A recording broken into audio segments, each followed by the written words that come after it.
우리는 인생을 종종 마라톤에다가 비유를 하지요. 왜냐하면 마라톤이 단거리 경주 100m 달리기와 다른 점은 얼마나 빨리 출발했는가, 누가 잘 출발했는가 하는 것보다는 어떻게 잘 마쳤는가 하는 것이 더 중요하기 때문이죠.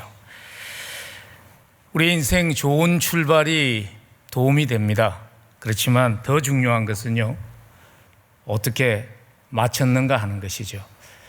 불행하게도 우리 주위를 돌아보면 출발은 참 잘했는데 끝이 아름답지 못한 인생들이 안타깝게 많이 있습니다. 성경에서는 아마 대표적인 인물이 솔로몬 왕이죠. 아버지 다윗을 이어서 좋은 출발했죠. 많은 것을 기반을 가지고 출발했지만은 인생을 마치면서 그는 아름다운 삶 살지 못했죠. 그래서 헛되다는 말로서 자기의 삶을 컨클루전 할 수밖에 없는, 결론 지을 수밖에 없는 그러한 인생이 되었죠. 우리 주위에 봐도 그런 분들 참 많습니다. 샘 월튼과 같은 사람, 월마트를 시작한 분이잖아요. 월마트가 한참 사업이 잘 될 때 그분이 이제 삶을 마치면서 가장 친한 친구에게 했던 한 유명한 한마디가 있습니다. 그가 말하기를 I blew it. 잡쳤어. 그것이 그의 인생에 대한 그 자신의 평가였지요. 멀티 빌리어네어죠. 텟 터너. 유명한 영화 배우의 남편이기도 했던 텟 터너에게 한 기자가 물었다고 그래요.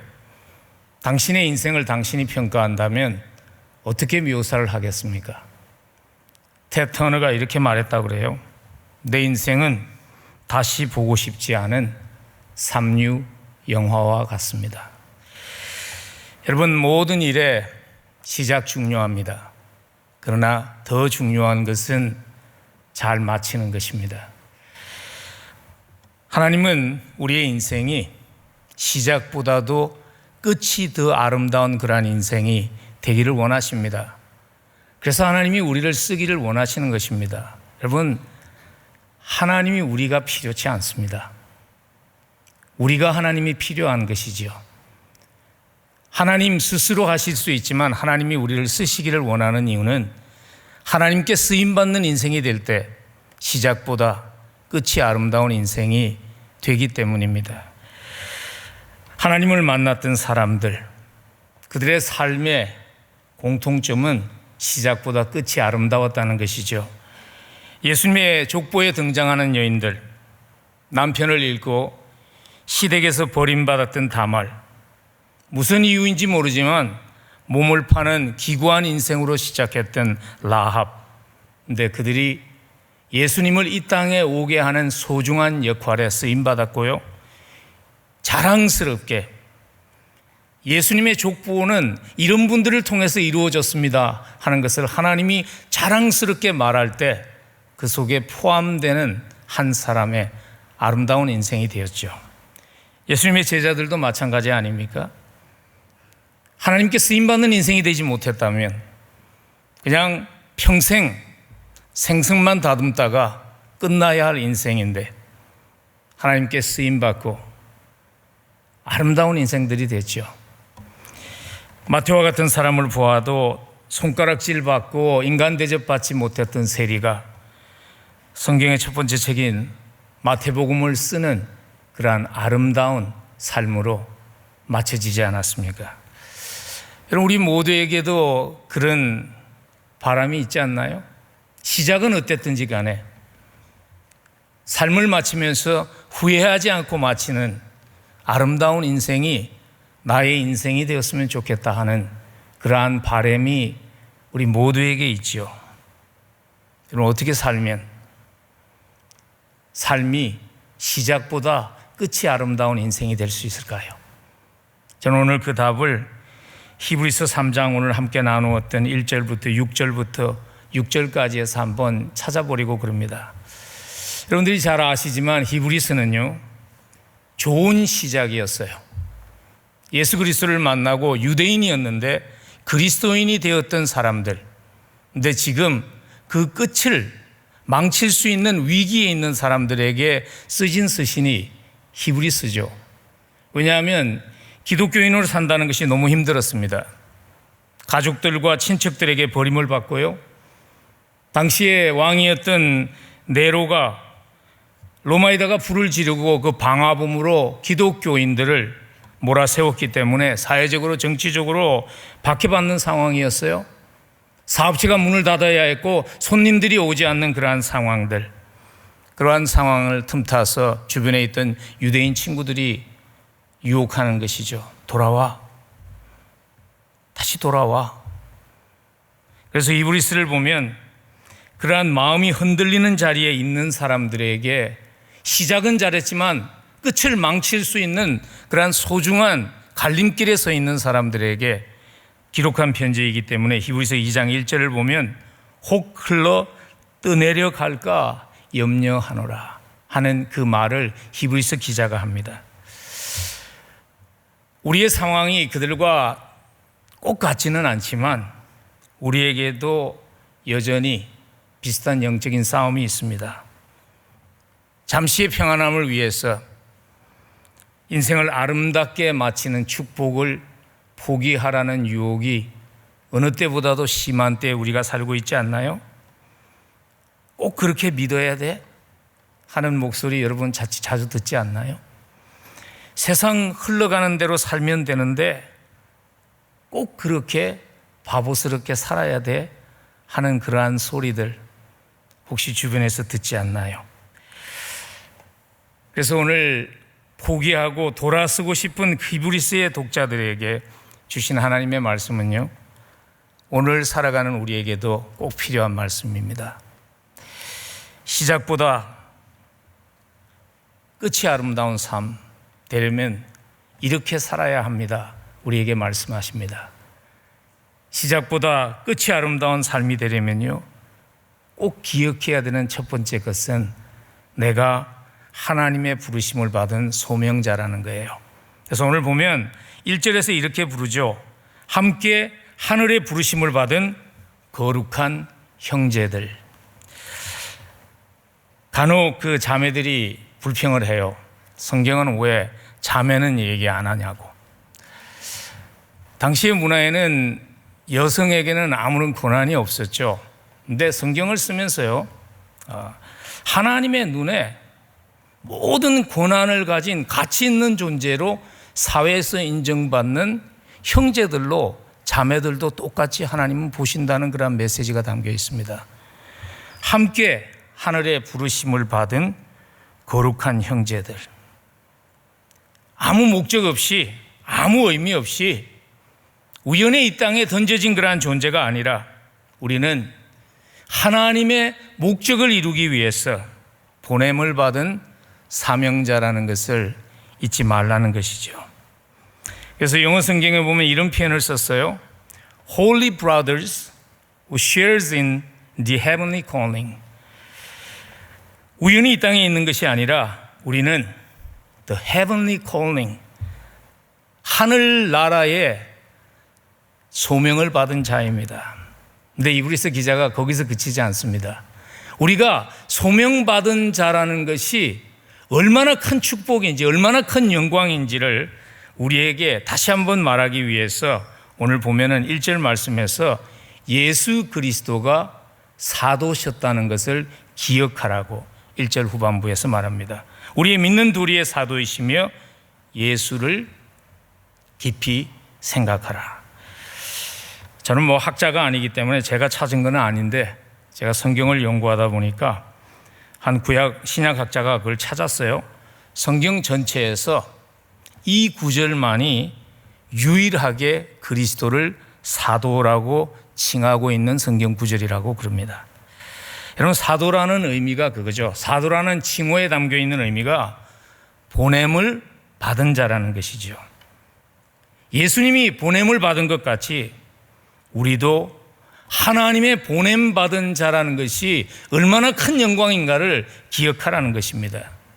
왜냐하면 자기가 받은 소명의 가치를 바로 인식할 때 우리는 지불해야 될 그 소명의 대가를 지불할 수 있기 때문이죠. 히브리서 기자는 예수님께서도 생명을 기꺼이 내어주는 그러한 희생을 기쁨으로 감당할 수 있었던 이유가 뭐냐면 자기의 소명의 가치를 아셨기 때문이라고 히브리서 12장 2절에서 말합니다. 믿음의 주요 또 온전하게 하시는 이인 예수를 바라보자. 그는 그 앞에 있는 기쁨을 위하여 십자가를 참으사 부끄러움을 개의치 아니하시더니 하나님 보좌 우편에 앉으셨느니라. 예수님이 마음에 두셨던 그 소명의 가치는 뭐냐면요, 그 앞에 있는 기쁨이라는 것이죠. 그 앞에 있는 기쁨에 대한 확신이 예수님으로 하여금 십자가의 수치와 십자가의 고통을 기쁨으로 넉넉히 감당하게 하셨다는 것입니다. 여러분, 예수님이 마음에 두신 그 앞에 있는 기쁨이 무엇이었을까요? 물론 하나님 아버지와 다시 연합하는 기쁨, 분명히 그 속에 포함되어 있었을 것입니다. 하늘 보좌에 다시 영광스럽게 앉으시는 기쁨, 그 기쁨 분명히 있었을 것입니다. 근데요, 저는 이 세 번째 해석이 더 마음에 와서 닿는 것 같아요. 예수님의 그 앞에 있는 기쁨은 뭐냐면 저와 여러분들의 구원, 십자가를 통해서 구원받은 우리들의 인생, 변화받을 그 인생을 바라보신 그 예수님의 기쁨. 그래서 예수님께서 그 막대한 대가를 치르실 수 있었다는 것이죠. 여러분, 소명 따라 사는 삶에 희생이 따르잖아요. 우리가 다 알죠. 그래서 우리가 소명자라는 말을 들을 때 그게 우리에게 굉장히 반갑게 다가오기보다는 자칫 잘못하면 두려움으로 다가오기가 참 쉽습니다. 왜냐하면 저희들이 읽는 많은 그러한 전기들, 기독교 우리 신앙의 선배들의 스토리를 보면 소명받은 자들의 삶이 참 어려운 것 같아요. 저도 목회자로 부름을 받으면서 너무 망설였던 이유가 뭐냐면 보니까 선교사님들 나가가지고 애들 다 죽고 아내도 죽고 저슨 선교사 같은 사람 보니까 아내 무덤 옆에서 천막을 치고 막 살고 이거 못하겠는데. 근데 여러분, 사실 소명은요 각 사람마다 달라요. 그런 사람들은 특별한 소명이고, 제가 저희 교인들한테 종종 그렇게 얘기합니다. 그거 염려하지 마세요. 아무나 선교사로 부르지 않아요. 소명은요 우리로 하여금 내가 하기 싫은 일을 하게 하는 것이 소명이 아닙니다. 소명은 내가 해야 할 일, 그리고 내가 함을 통해서 의미를 찾고 기쁨을 찾게 하는 그 일을 회복하게 하는 것이 콜링입니다. 소명입니다. 그래서 소명 따라 살아가면 삶이 오히려 의미를 회복하고 기쁨을 누리게 되는 거죠. 그런 한 분의 스토리를 읽었어요. 그분의 이름이 리치 스턴스라는 사람인데 굉장히 불행한 가정에서 태어났습니다. 왜냐하면 아버지가 알코올릭이었어요. 알코올 중독자였어요. 그래서 아버지가 술만 드시고 오면 집에 그냥 대전쟁이 일어나는 거예요. 그래서 어릴 때의 삶에 대한 그의 기억은 아버지가 집에 돌아와서 부부싸움이 일어나면 이불 속에서 귀를 막고 숨어 있던 것이 그의 어린 시절의 기억이었습니다. 그래서 리치가 그런 생각을 한 겁니다. 우리 부모를 믿어가지고는 내 삶이 소망이 없구나. 내가 알아서 살아야 되겠다. 그래서 열심히 공부했대요. 그래서 미국에서 코넬이라는 아이비리그 대학에 전액 장학금을 받고 진학해서 열심히 공부하고, 또 그 다음에 유펜의 비즈니스 스쿨이죠. 워튼 비즈니스 스쿨에 장학생으로 들어가서 MBA를 마치고 30살에 세계적인 장난감 회사, 게임 장난감 회사인 파커스 브라더, 거기에서 최고 경영자가 됐어요. 그리고 11년 일한 후에 최고급 주방 용기죠, 그걸 만드는 레낙스 인 차이나 인 크리스탈이라는 그 회사의 CEO가 됐어요. 안정된 직장, 최고급 주택, 사랑스러운 아내, 그리고 아이들. 부족한 것이 없는데 항상 마음에 텅 빈 구석을 채울 길이 없었어요. 그가 특별히 결혼할 때 자기 아내에게 딱 한 가지 부탁을 했다 그래요. 가난하게 자랐으니까 여보, 세상에 굶주리는 아이들이 많은데 우리는 그 쓸데없이 비싼 돈 주고 비싼 도자기 그릇이나 크리스탈 식기 사지 맙시다. 그 얘기하고 결혼을 했는데 아이러니컬하게 자기는 그런 거 만드는 회사의 CEO가 된 거예요. 그래서 고민하면서 조기 은퇴를 생각하고 있었는데 친구들이 그런 얘기를 하는 거예요. 와가지고 자네 조기 은퇴하고 미션 간다며. 그래서 무슨 얘기야? 그러니까 아니 자네 아내가 그러는데 자네 은퇴하고 나면 어디 선교지에 나가서 좀 섬겼으면 좋겠다고 자네 아내가 그렇게 기도한다는데 그래요. 그래서 리치가 웃었대요. 내가 할 줄 아는 게 뭐가 있어. 나는 그냥 견적 내고 예산 작성하고 경영하는데 이런 걸 써먹을 수 있는 미션 필드가 어디 있어 하면서 피식 웃었다는 거예요. 근데 얼마 가지 않아서 월드 비전에서 전화가 왔어요. 월드 비전의 경영을 맡아주지 않겠냐고. 근데 계산이 돌아가잖아요. 딱 계산을 해보니까 월급이 75%가 삭감돼요. 그리고 자기가 그동안 잘 몸담고 있던 필라델피아를 떠나서 시애틀로 이사를 가야 되는데 이건 미국의 끝에서 끝으로 이사를 가는 거예요. 그래서 못하겠다고 정중하게 사과를 했는데 주변에 있는 영적인 그런 멘토가 되는 분들이 자꾸 도전을 하는 겁니다. 계속 그렇게 살 거냐고. 그래서 마침내 그가 결정을 하고 옮겼죠. 근데 그 마음속에 두려움이 많았어요. 먹고 사는 것에 대한 두려움이 아니라 혹시 나 같은 사람이 맡아가지고 하나님의 일을 망치면 어떡하나 하는 두려움이 더 많았다는 것입니다. 근데요, 하나님께서 놀랍게 글을 쓰셨어요. 그 사람의 이름이 리처드 스턴즈죠. 시간이 좀 지난 후에 친구가 물었답니다. 새 직장이 어떠냐고. 그랬더니 이제야 정확하게 가야 할 길을 찾은 것 같습니다. 매일 아침 드레스업하고 옷을 갈아입고 회사를 나갈 때면 숨막히게 멋진 풍경이 나 앞에 펼쳐지는 것 같은 그러한 곳으로 달려가는 기분으로 살아갑니다. 리처드 스턴이 그렇게 말했다고 그러죠. 리처드 스턴이 즐겨 인용하는 성경 구절이 뭔지 아세요? 예레미야서 29장 11절입니다. 여호와의 말씀이니라. 너희를 향한 나의 생각을 내가 아나니 평안이요 재앙이 아니니라. 너희에게 미래와 희망을 주는 것이니라. 우리를 소명자로 살아가기를 원하시는 하나님의 마음을 가장 잘 담은 하나님의 말씀이라고 생각합니다. 리처드 스턴이 월드비전을 맡고 나서 월드비전이 2배 이상 성장했다고 그러죠. 그래서 어떤 분이 물어봤어요. 소명을 생각지도 않고 살았던 과거에 대해서 돌아보면서 어떤 생각이 드냐고 물으니까 리처드 스턴 씨가 이렇게 답했대요.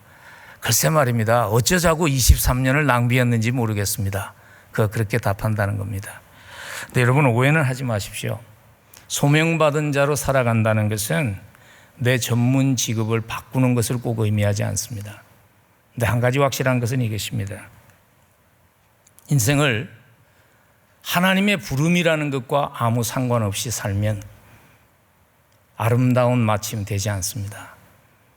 하나님의 부름이라는 것과 상관없이 살아가면 인생을 마칠 때 누구나 후회할 수밖에 없습니다. 왜냐하면 사람에게는요, 인생이 의미 있는 인생, 가치 있는 인생이 되기 위해서는 3가지의 조각 그림이 맞춰져야 된다고 얘기합니다. 3 pieces of the puzzles. 3가지의 조각 그림은 이것이죠. 첫 번째 조각은 사랑받음이라는 조각. Need love. 인간은 누구에게나 사랑받는 것이 필요하죠. 그래서 김춘수 씨의 꽃이라는 시가 그렇게 파퓰러한 것 아닐까요? 내가 그의 이름을 불러주기 전에는 그는 다만 하나의 몸짓에 지나지 않았다. 내가 그의 이름을 불러주었을 때에 그는 나에게로 와서 꽃이 되었다. 사람에게는 사랑받는 게 참 중요하죠. 또 한 가지 필요한 퍼즐 조각 그림은 인정받음이죠. 내가 필요한 존재, 내가 가치 있는 존재라는 것을 증명하는 것이 필요하죠. 어린아이들 키우다 보면요, 저도 두 남자의 딸아이가 있는데 어릴 때 보면 뭘 하면 자꾸 와가지고 도와주겠다고 그러잖아요. 근데 뭐 도와줄 게 뭐가 있어요, 애들이.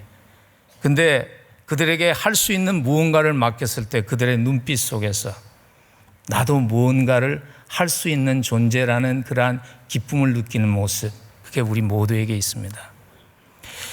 근데 사람에게 인정받는 것의 문제점은 무엇인가 하면 계속 지속되지 않는다는 거예요.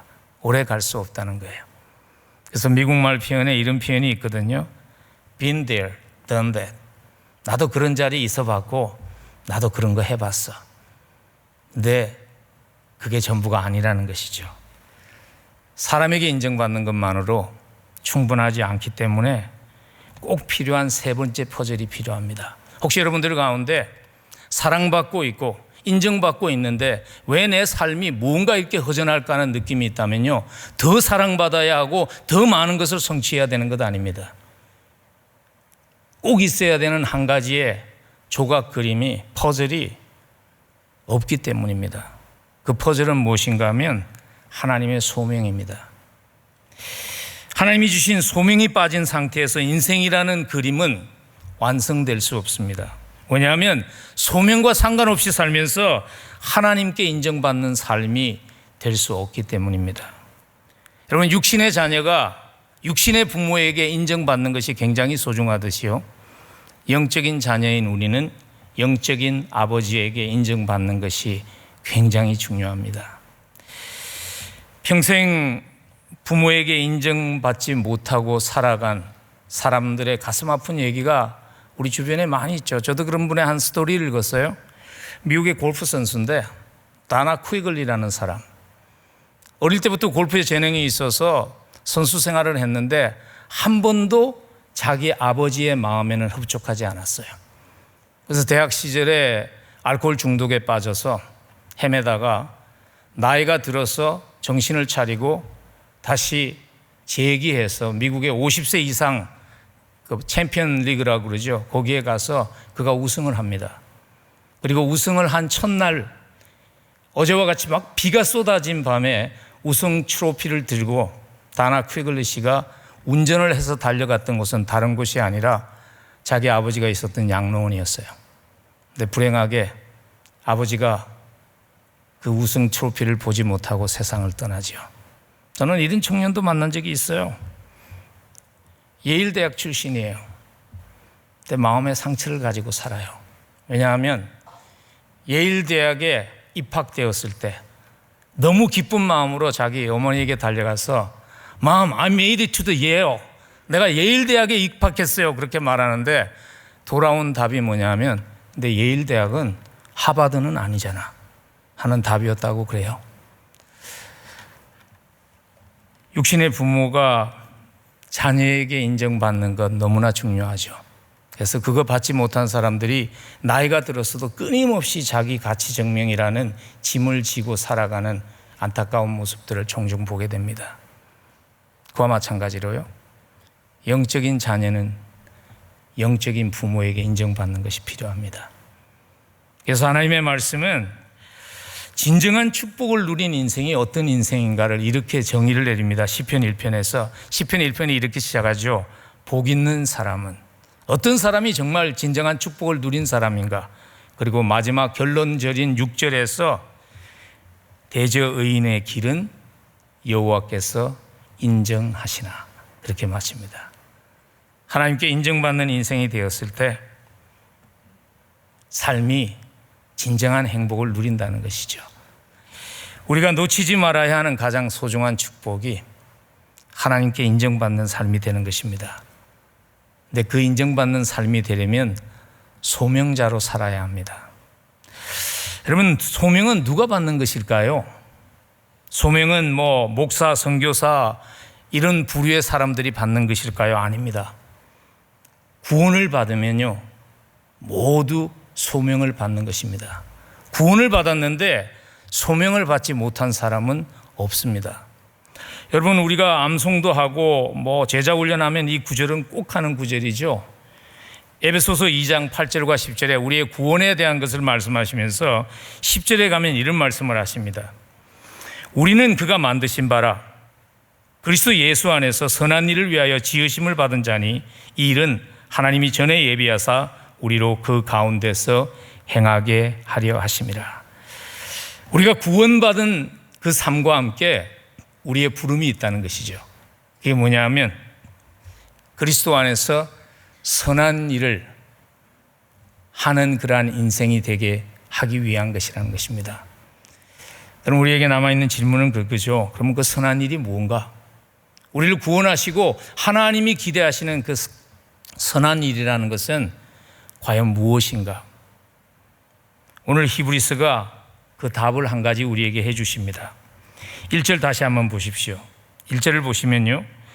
그러므로 함께 하늘에 부르심을 받은 거룩한 형제들아 우리가 믿는 믿음의 사도이시며 대제사장이신 예수를 깊이 생각하라. 오늘 히브리서가 의도적으로 예수님이 보냄을 받은 사명자입니다. 말씀을 하신 후에 곧 이어서 예수님이 대제사장이십니다 하는 말씀을 하십니다. 근데 이 말 속에 오늘 히브리서 3장 1절부터 6절 사이에서요 히브리서 기자가 정말 하고 싶은 한마디가 있어요. 그게 뭐냐면 우리 예수님은 오리지널 땅과 하늘의 다리를 놓는 분인데 우리는 주님이 하시던 다리 놓는 일을 계속하도록 부름받은 대리인이라는 것을 잊지 말라는 것입니다. 여러분 제사장이라는 그 제사장을 라틴어로요 폰티펙스라고 불러요. 그리고 폰티펙스라는 그 단어의 의미가 뭐냐면 다리를 놓는 자라는 것입니다. 예수님이 그 일을 하신 대제사장이시죠. 이 땅에 오셔서 죄로 인해서 무너진 하나님과 인간과의 관계를 다리를 놓아주신 분이 우리 예수님이시죠. 근데 오늘 히브리서 기자는요 6절에서 이제 결론적으로 얘기합니다. 근데 예수님만 그 일을 하신 것이 아니라 예수님이 우리를 부름받은 자로 부르시며 원하신 삶이 계획하신 삶이 뭐냐면 6절에 보면 제가 이제 설명할 텐데요. 우리가 그 일을 계속해 가도록 예수님이 하시는 그 일을 함께 동참하도록 우리를 부르셨습니다. 그것이 우리가 해야 되는 선한 일이라는 거예요. 근데 그걸 우리가 놓치기 쉬운 이유가 뭐냐면 2절부터 6절 사이에 보면 2절부터 5절 사이에 보면은 모세와 예수님을 비교하는 것이 나옵니다. 근데 히브리서에 제가 이미 말씀을 드리지만 배경은 무엇인가 하면 유대교로 돌아오라는 그 유혹을 받는 성도들에게 쓰진 책이에요. 그러니까 오늘 히브리서 기자가 모세가 위대한 사람이죠. 모세가 유대인들의 민족의 영웅이잖아요. 하나님과 이스라엘 백성 사이를 연결하는 다리의 역할을 했죠.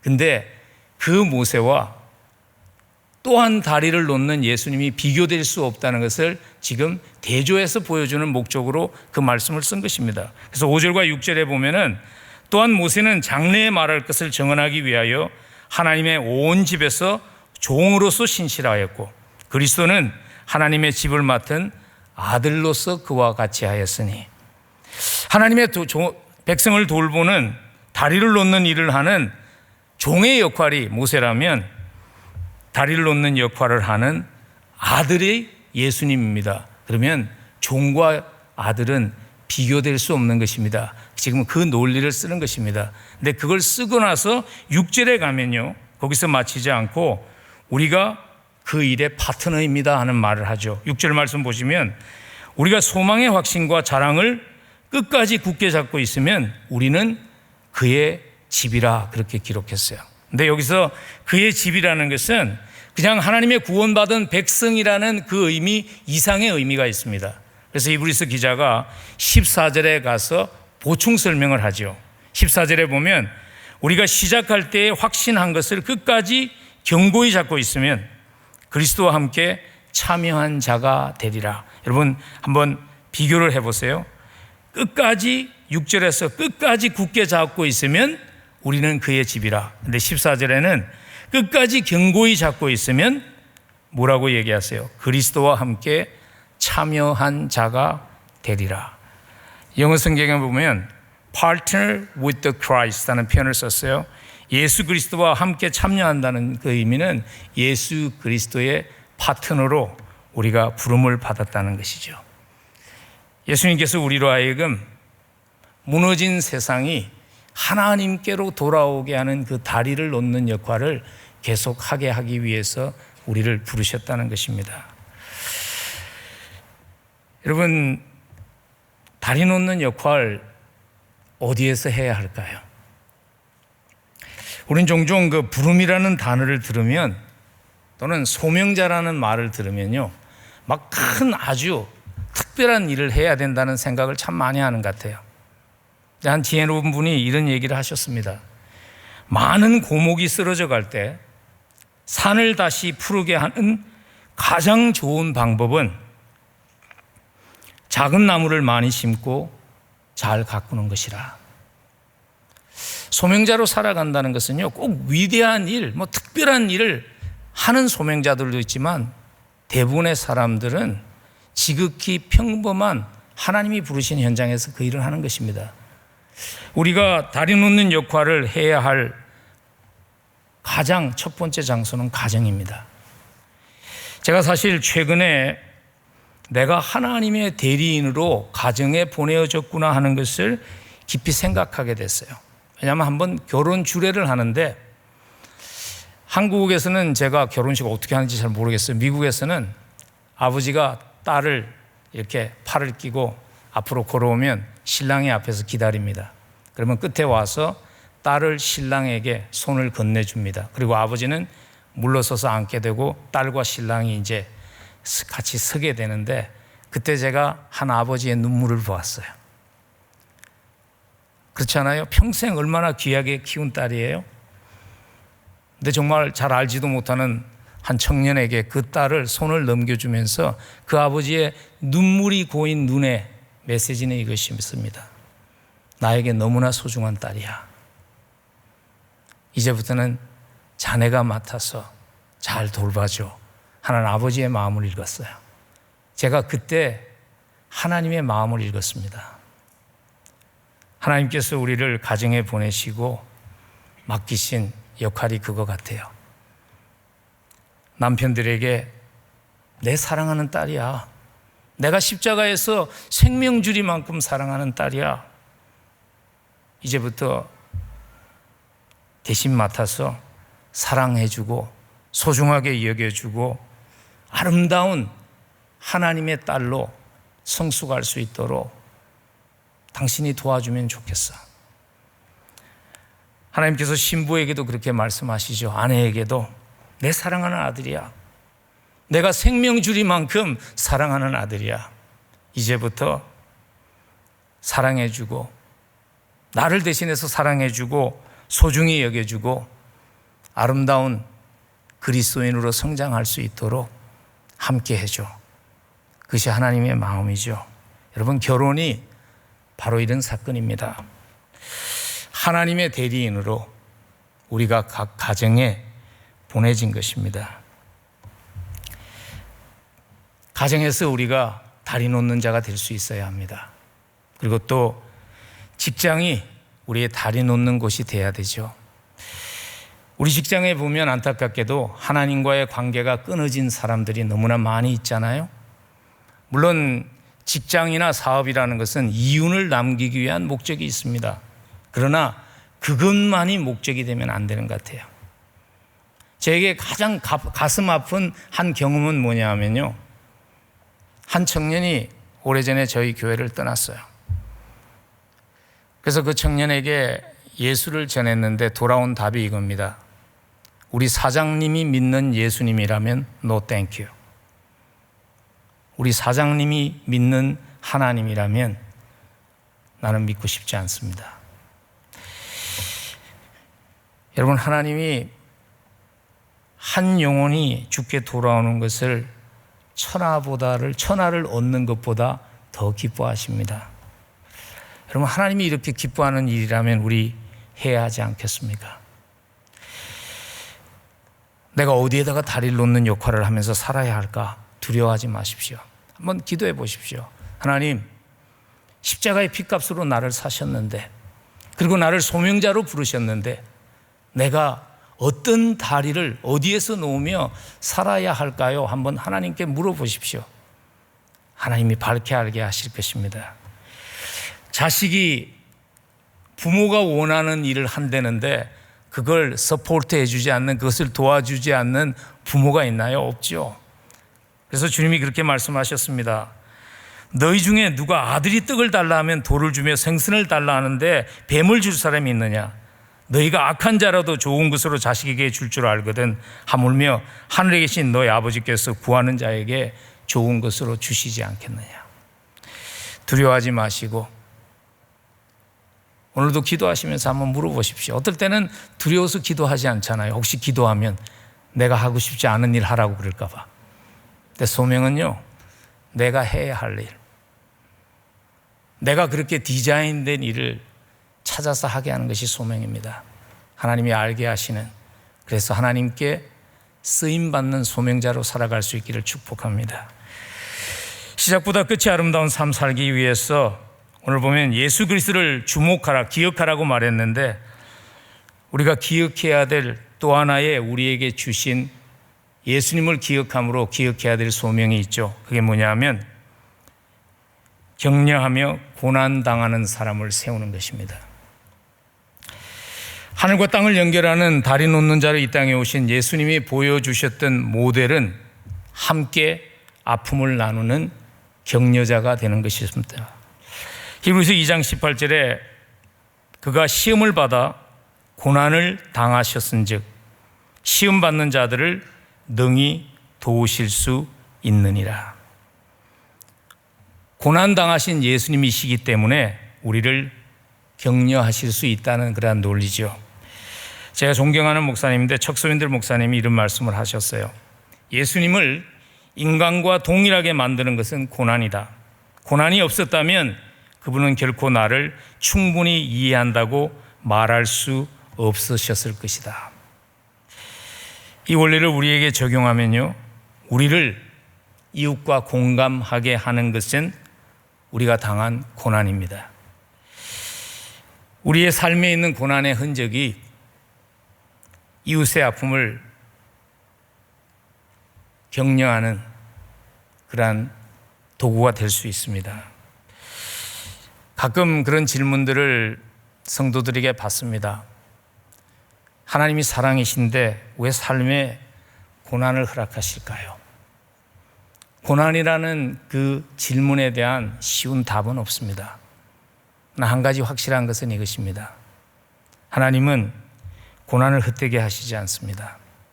그리고 그 고난을 통해서 우리로 하여금 고난받는 자를 도울 수 있게 하시는 하나님이십니다. 그래서 고린도후서 1장 6절에 보면 우리가 환난 당하는 것도 너희가 위로와 구원을 받게 하려는 것이요 우리가 위로를 받는 것도 너희가 위로를 받게 하려는 것이니 이 위로가 너희 속에서 역사하여 우리가 받은 것 같은 고난을 너희도 견디게 하느니라. 우리가 살아가면서 이 땅에서 하나님의 자녀라도 아픔이 있습니다. 고난당할 때가 있습니다. 근데 저는 그러한 고난이 우리 주변에 고난 때문에 하나님으로부터 멀어진 사람들을 하나님께로 돌아오게 하는 그러한 다리가 되었으면 좋겠어요. 제가 삼일교회에 대한 소개를 이제 저에게 라이드를 주시는 부목사님을 통해서 많이 들었어요. 삼일교회가 보니까 아주 활발하게 노숙자 사역을 하시더라고요. 저희는 그렇게 삼일교회처럼 활발하게 하지는 못해요. 근데 저희도 노숙자 사역을 합니다. 저희가 있는 지역에서 겨울에 이제 추우면 바깥에서 잘 수가 없으니까 여러 단체들이 일주일씩을 맡아서 노숙자들을 먹여주고 재워주는 일을 합니다. 저희 교회에서도 그 일을 하는데 한 몇 년 전이었던 것 같아요. 저희가 이제 정성스럽게 식사를 준비해서 함께 식사를 하는데 제가 40대 한 중반 된 백인 여자 노숙자가 있는 홈리스 여자가 있는 곳에 같이 앉아서 식사를 하게 되었어요. 그분이 저에게 이렇게 말을 하는 거예요. 우리는 겨울 내내 당신 교회에 올 수 있는 차례를 너무나 고대하며 기다린다는 거예요. 그래서 제가 물었어요. 왜 그러냐고. 왜냐하면 다른 곳 우리보다 더 화려한 그런 장소를 제공하는 곳이 있다는 것도 내가 아는데 왜 우리 교회에 오기를 그렇게 기다리냐고 그랬더니 그분의 답이 뭐냐면 우리는 당신 교회에 오면 we feel respected. 우리는 당신 교회에 오면 존중함을 받고 있다고 느낍니다. 왜냐하면요, 저는 이민자예요. 나그네예요. 우리는 나그네의 서름을 알아요. 나그네의 외로움을 알아요. 나그네의 아픔을 알아요. 그러니까 성도들이 섬길 때 그냥 내가 잘 사니까, 내가 가진 자니까, 그냥 불쌍하니까 동정으로 나누어 주는 것이 아니라 그 자리에 있어 보았던 동료로서 그들을 섬기기 때문에 그 사랑이 전해진 것 같아요. 저는 제 자신이 이민자이면서 또한 이민교회 목회자입니다. 이민자는요, 항상 아웃사이더입니다. 어떤 지위에 있든지 어떤 자리에 있든지 우리는 항상 아웃사이더입니다. 항상 나그네로 취급받는 아픔과 외로움이 있습니다.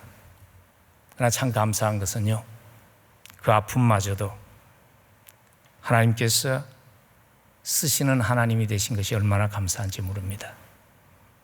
우리의 연약함과 우리의 부족함을 쓰시는 하나님이 되신 것이 얼마나 감사한지 모릅니다. 여러분, 고난을 피할 수 있는 선택권은 없습니다. 그러나 우리에게 그 고난을 어떻게 쓸 것인가 하는 선택권은 우리에게 있습니다. 이 자리에도 아마 고난의 순간을 지나가는 분들이 계시죠. 저는 여러분의 그 고난이 무엇보다도 하나님을 깊이 경험하는 고난이 되기를 기도합니다. 그리고 여러분의 고난이 그냥 내 고난에만 초점을 맞추고 지나가는 것이 아니라 내 주변에 고난당하는 사람들을 향한 눈이 열리게 하는 그러한 고난이 되기를 간절히 축복합니다. 형통한 날을 지나가는 분들도 계시죠. 전도서 7장 14절을 보니까 형통한 날에는 기뻐하고 공고한 날에는 되돌아보라, 그렇게 말씀하시는데, 형통한 날이 있는 것은요, 특별한 은혜입니다. 당연하게 받지 마십시오. 그리고 그 형통함이 다리 놓는 자로서의 받은 축복이니까 흘러보내게 하는 통로가 될 수 있는 그러한 복된 형통함이 되기를 간절히 축복합니다. 말씀 마무리 짓습니다. 우리를 불러주신 분이 있다는 것은요, 결산의 순간이 있다는 의미입니다. 결산이라는 단어가 좀 부정적이고 무겁게 들릴 수 있지만 사람은 적당한 부담이 있을 때 현재라는 시간을 생각하며 살게 됩니다. 제가 말을 키우는, 홀스를 키우는 한 분을 만났을 때 그분이 이런 얘기를 해주시더라고요.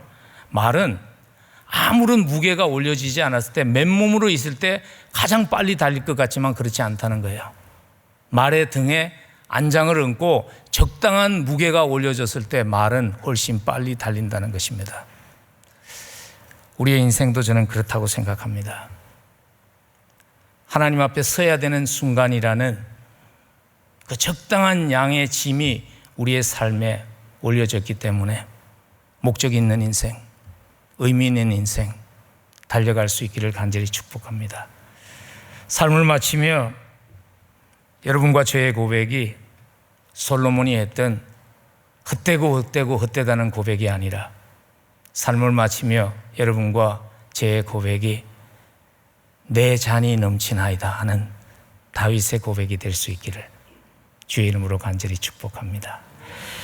우리 함께 기도하기 전에요, 오늘은 특세 마지막 날이기 때문에 우리 한번 짧은 찬양 우리의 기도로 하나님께 올려드리면서 기도의 자리로 나아가면 좋겠습니다.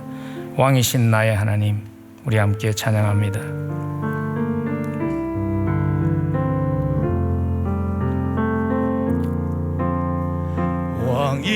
왕이신 나의 하나님, 내가 주를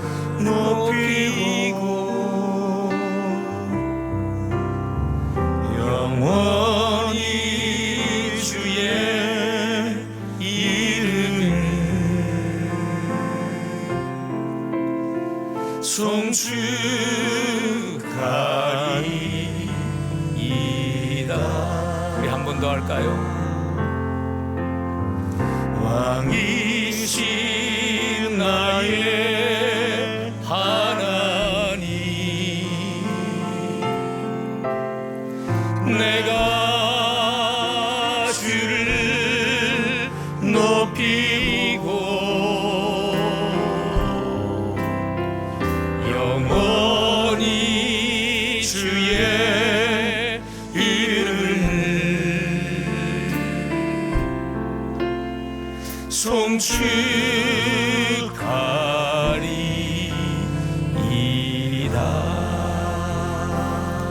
왕이신 하나님을 섬기는 것은 영광입니다.